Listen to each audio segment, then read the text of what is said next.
Pour connaître les origines de la fève dans la galette, il faut remonter au XIe siècle, à l'époque romaine. Début janvier, les Romains célébraient le dieu Saturne autour d'un festin durant lequel un esclave, un prisonnier ou n'importe quel homme pouvait devenir roi grâce à une fève cachée dans un gâteau.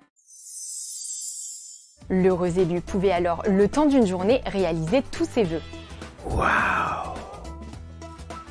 Dans la galette, la fève pouvait être une pièce d'argent, une pièce d'or ou un haricot. Pour les plus pauvres, déjà à l'époque, ce sont les enfants qui distribuaient les parts.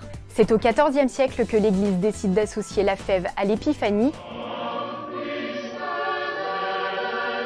Au XVIIIe, les fèves en porcelaine apparaissent. Les premières sont fabriquées en Allemagne. Elles représentent surtout Jésus.